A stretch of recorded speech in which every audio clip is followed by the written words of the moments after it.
Let's take a quick look at the AMK Pro Series Optimus Prime from Age of Extinction, as well as the Last Night from YoloPark.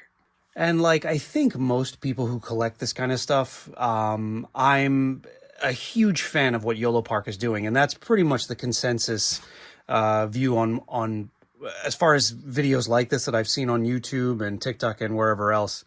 YoloPark is putting out these really, really detailed, beautifully made model kits that are way cheaper than what you feel like they should be going for in today's like adult collector market. I could be wrong at this point.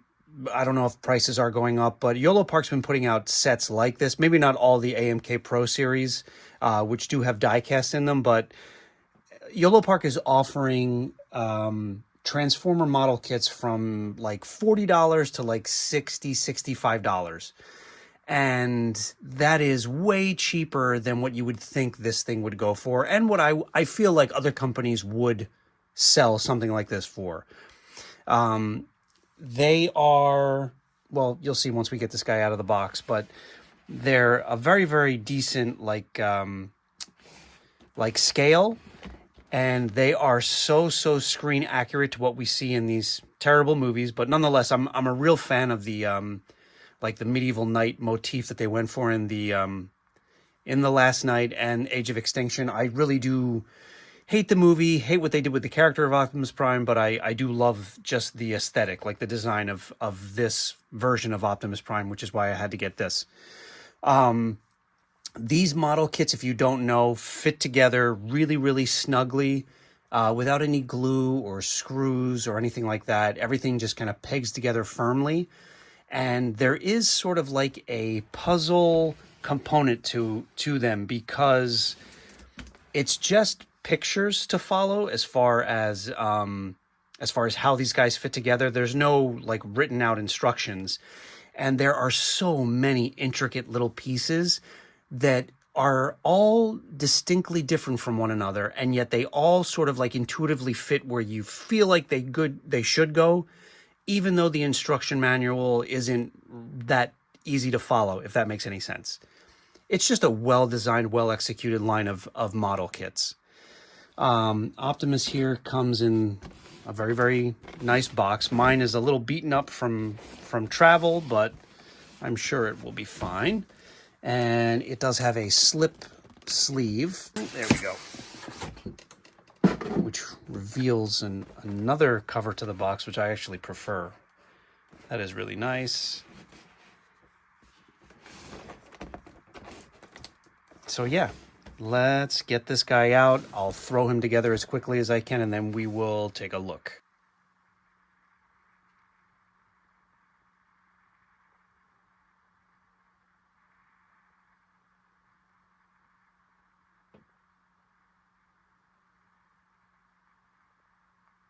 And my eyes are not the best, so I am really just kind of hoping that the 4K kind of capacity, or whatever you want to call it, on our phones shows, oh, that's better, shows the crazy amount of detail on him, as well as the paint quality, little Cybertronian glyphs all over him. He's just amazing.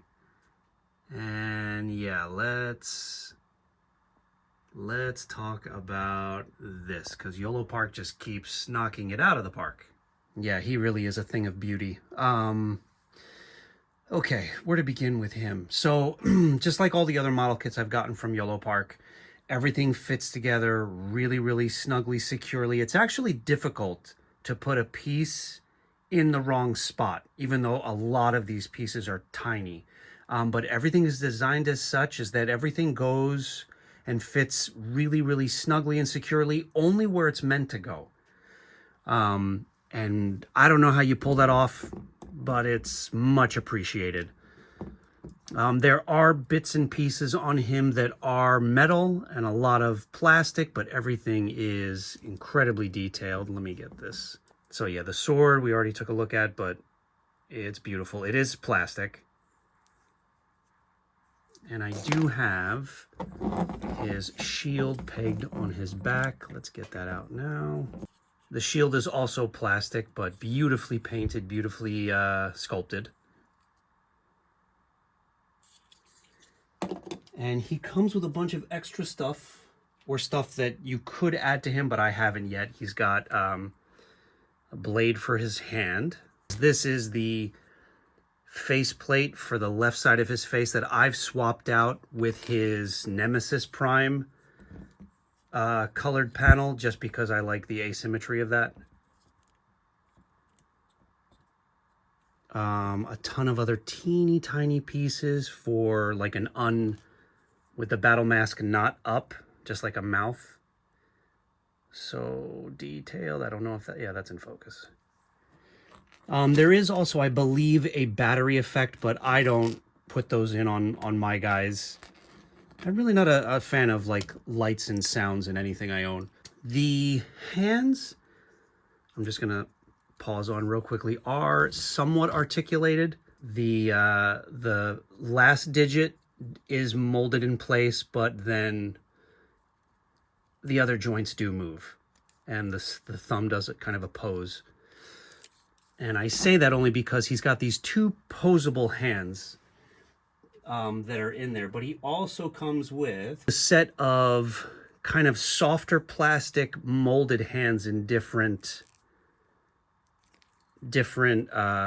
positions. Fists pointing, reaching. So a bunch of those. He also comes with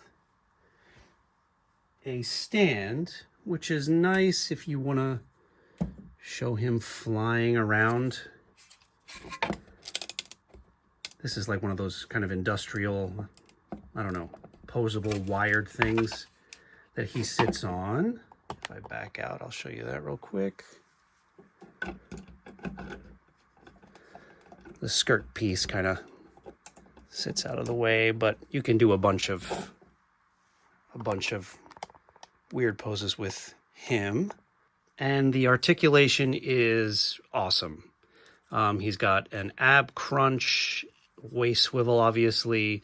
These shoulder pads do sort of like move and sway and swing to sort of like allow for positioning of the arms. The head we already saw was on a ball joint. The hips abduct, they swing forward and backwards. This is on a hinge itself. Is the knee double jointed? Double jointed knee, an ankle tilt. And again, you peg all this stuff together, and yet it all fits together and stays together beautifully, even with a lot of like tension on the joints, and like if you're torquing things, everything sort of stays together. Famous last words, watch him fall apart right now. But no, everything moves really, really well and holds its position, holds its pose incredibly well. The little glyphs painted on, I can't get over that. And I love like the scuffed metal. It's amazing. And I'm just turning him around here for a second just to show you that every angle of him is something to sort of be admired as far as the design work. And actually, if he's not carrying his shield on his back, you peg this little thing in. So yeah, literally every inch is worth appreciating. And lastly, just because I think it's a worthy kind of comparison, I mean, I think so, but maybe you don't. This is the Age of Extinction Optimus Prime from DXL or DLX or whatever that company's name is. There's not really a comparison, but when you factor in the price difference between something like this, they're both non-transforming Optimus Primes. This guy is so much more expensive that I almost kind of am embarrassed to say what he costs. So there isn't a real comparison in that sense, but when you factor in how much cheaper this is, if you want a representation of this design of Optimus Prime, if I had to go back in time, I might go with him and skip out on this. I love this. But bang for your buck, this is what I would recommend telling an earlier version of myself to get. But there's that, just in case you're interested in how they scale and look next to one another. So yeah, that's a quick look at the AMK Pro Series Optimus Prime from Age of Extinction and the Last Night from YoloPark, and I have no reason to stop singing the praises of what they are putting out.